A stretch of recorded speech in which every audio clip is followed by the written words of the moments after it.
বাবা হয়ে দেখেন সব সাহাবায়ে কিরাম রহমতে আলম তুমি নূরে মুজাসসাম সাহাবারা আতর বানাই নবীজির নাম ও ভাই আর শুনবেনি কি সুন্দর কাহিনী ও ভাই আর শুনবেনি কি সুন্দর কাহিনী জান্নাতের রুমে রুমে লেখা যাবে না আর জোরে হবে না ও ভাই বাড়ি ফিরে যান নবীর কথা শুনে যান ও ভাই বাড়ি ফিরে যান নবীর কথা শুনে যান আর আমার জন্য নামাজ পড়ে দোয়া চেয়ে যান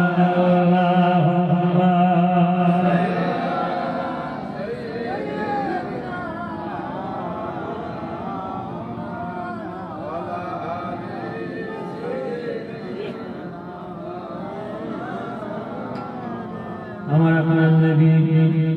দিন দুনিয়ার বাদশা হাবিবুল্লাহ জনাবে মুহাম্মদুর রাসূলুল্লাহ সাল্লাল্লাহু আলাইহি ওয়াসাল্লাম হুজুর পাক মক্কা জমিনে গভীর রাতের অন্ধকার হুজরার মধ্যে বসে বসে অজর নাই টানতে লাগলেন আমিরুল মুমিনিন খলিফাতুল মুসলিমিন হযরত আলী হুজুর আমার নবী পাকের খেদমতে হাজির ছিলেন গভীর রাতের অন্ধকার আমিরুল মুমিনিন হযরত আলী হুজুর আমার নবী পাকের বলতে লাগলেন হুজুর বিয়াদে মাফ করুন বিয়াদে ক্ষমা করুন কি ব্যাপার আপনি গভীর রাতের অন্ধকারে বসে বসে আপনি এত হুজরা বলে কাঁদছেন কেন আপনি কি মক্কার দুশমন বেঈমানদের ভয়ে কাঁদছেন যদি আপনি মক্কার দুশমন বেঈমান বেঈমানদের ভয়ে কাঁদেন তবে আপনার হাতে তলোয়ারটা আমি আলীর হাতে দেন আমি দেব তার ক্ষমতা আছে তার শক্তি আছে আপনার হুজরার মধ্যে প্রবেশ করতে পারে নবীজি বললেন আলী না আমি মক্কার দুশমন বেঈমান বেঈমানদের ভয়ে কাঁদি নাই আমার আল্লাহর ওয়াদা হয়ে গিয়েছে আমি মক্কাতে মদিনায় চলে পারি এই মক্কার আমার জন্মস্থান এই মক্কার আমার বাড়ি এই মক্কার আমার ঘর এই মক্কা আমার বাংলাদেশ এই মক্কা আমার দাদা দেশ আমার মন চাই না আমাকে মক্কা ছেড়ে যেতে আমি আমার আল্লাহকে কেঁদে কেঁদে বলেছিলাম আমার আল্লাহ জানিয়ে দিলেন আমার হাবিব না এই মক্কার মানুষেরা আপনার মুসলিম অত্যাচার করবে লাঞ্ছিত অপমানিত করবে আমি রব আমি আল্লাহ বরদাস্ত করতে পারবো না আপনি মক্কা ছেড়ে মদিনায় চলে যান আমি যে মক্কাতে মদিনায় চলে যাব আমার বিছানার মধ্যে যে চাদরটা পড়ে আছে ওই চাদরটা গায়ে দিয়ে আরাম করবে আমিরুল মুমিনিন খলিফাতুল মুসলিমিন হযরত আলী বললেন হুজুর বিয়াদে মা করুন বিয়াদে ক্ষমা করুন আপনি মক্কাতে মদিনা চলে যাবেন এই মক্কা দুশমনেরা আপনার হুজুর ঘেরাও করবে আপনার না পেয়ে তিন বললাম শুনেছেন আমি আলীকে মারবেন আমি মারা যাবো আপনাদের কোনো যায় আসে আপনি আমাকে ওয়াদা দেন কথা দেন কাল কিয়ামতের ময়দানে আমি আলীকে সঙ্গে নিয়ে আল্লাহ জান্নাতের মধ্যে প্রবেশ করবেন নবী বলে আমি নবী ওয়াদা দিয়ে যাই কাল কিয়ামতের ময়দানে আমি তোমাকে সঙ্গে না নিয়ে আমি আল্লাহর জান্নাতের মধ্যে প্রবেশ করব না ও আমার মা বোনেরা ও আমার মুসলমান ভাইরা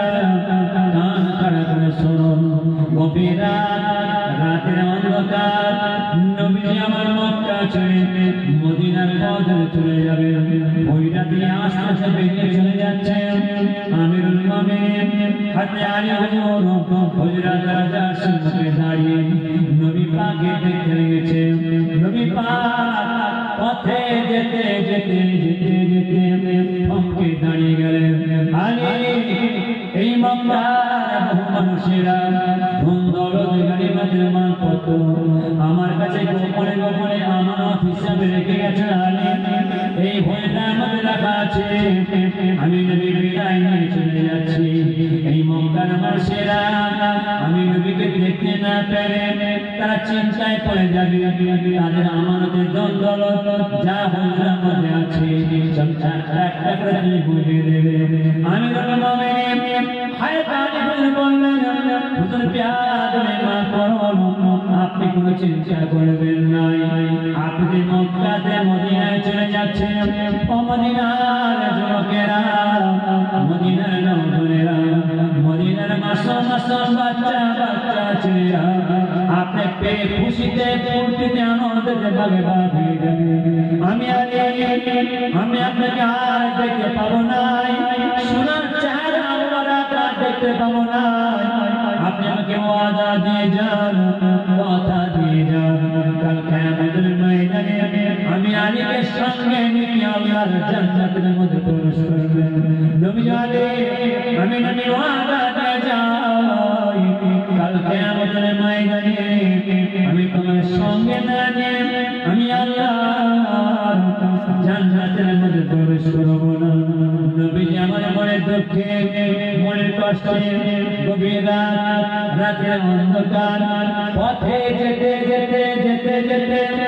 আমিরুল মুমিনিন খলিফাতুল মুসলিমিন হযরত আবু বকর সিদ্দিক আল কুরাইশি রাদিয়াল্লাহু তাআলা হুজরাত দরজার সম্মুখে পৌঁছে গেলেন। দরজায় কারাগার করলেন আবু বকর। পাকে জামান থেকে আবু বকর সঙ্গে সঙ্গে নবী পাকের জামান থেকে আবু বকর ডাকার শব্দ বেরোবার অপেক্ষা, যখন নবী আবু বকর সঙ্গে সঙ্গে নবী আবু বকর, তুমি কি ঘুমাও না?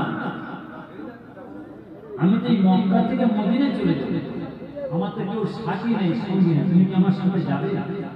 হুজুর, এই তো দীর্ঘ কিছুদিন আগে বলেছিলেন যে আবু বকর আমি মক্কা ছেড়ে মদিনায় চলে যাব, আমার কেউ সাথী নেই, তুমি কি আমার সাথে যাবে? আমি সেই আবু বকর বলেছিলাম, জি হুজুর, আমি আপনার সঙ্গে এই মক্কা থেকে মদিনায় যাব। আমি সেই আবু বকর একটা রাত আরাম করি না, আমার পরিবারের আমার ছেলেমেয়ে সব খাওয়া দাওয়া ঘুমিয়ে যায়, আর আমি আবু বকর এই ঘরে দরজার টিপটাকে দাঁড়িয়ে থাকি, কখন আপনি এসে আবু বকরকে ডাকবেন আমি দরজা খুলে দেব। যদি আমি আবু বকর ঘুমিয়ে থাকি, শুয়ে থাকি, আপনি আমার দরজায় দাঁড়িয়ে অপেক্ষা করবেন, আবু বকর ডাকবেন, দাঁড়িয়ে থাকবেন, সেই জন্য আমি আবু বকর সেই থেকে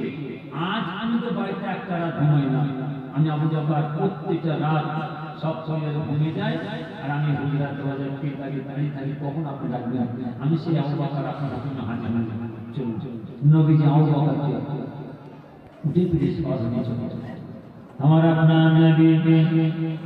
দিন দুনিয়ার বাদশা হাবিবুল্লাহ জনাব মুহাম্মদ রাসূলুল্লাহ সাল্লাল্লাহু আলাইহি ওয়াসাল্লাম হুজুর পাক আবু বকরকে সঙ্গে করে নিয়ে পথে যেতে যেতে যেতে যেতে রোগতা কাঠ ফাটা রোগ, নবী আমার আবু বকর এখন এই মক্কাতে মদিনা পৌঁছাতে গেলে বহু রাস্তা বাকি আছে। এই রৌদ্রতাপ আমাকে বড্ডা পিপাসা লেগেছে, বড্ডা তৃষ্ণা লেগেছে, দেখো তো কোথায় পানি পাওয়া যাবে কিনা। এই লক্ষ লক্ষ মাইল মরুভূমির পাহাড় বলো, কোথায় পাবেন পানি? কে দেবেন পানি? এখানে পানির ব্যবস্থা নাই, পানি পাওয়া যাবে না। নবী আবু বকর এই রৌদ্রতা বড্ড কষ্ট লাগে, দেখো দেখো কোথায় পানি পাওয়া যাবে কিনা। আবু বকর বলে হুজুর বিয়াদবি না করো, কোথায় পাবেন পানি? কে দেবেন পানি? এখানে কোনো পানির ব্যবস্থা নাই, পানি পাওয়া যাবে না। তবে চলুন ওই হুজুরের একটা বাড়ি দেখা যায়, ওই যে হুজরা দেখা যায়, নিশ্চয় নিশ্চয় আমরা দরজার সামনে পৌঁছে যাই, আমরা তো আশ্রয় পাবো, পানি পাবো। চলুন আবু বকর আমার নবীর বাগের সঙ্গে যাচ্ছেন, পথে যেতে যেতে যেতে যেতে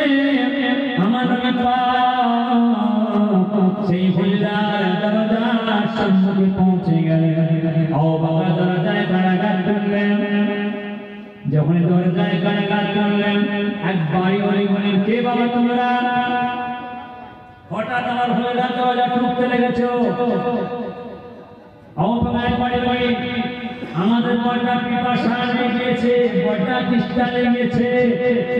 এটা আপনি আমাদের আশ্রয়ের ব্যবস্থা করুন, একটু পানির ব্যবস্থা করুন। বাড়ি না হবে না, এখানে কোনো পানির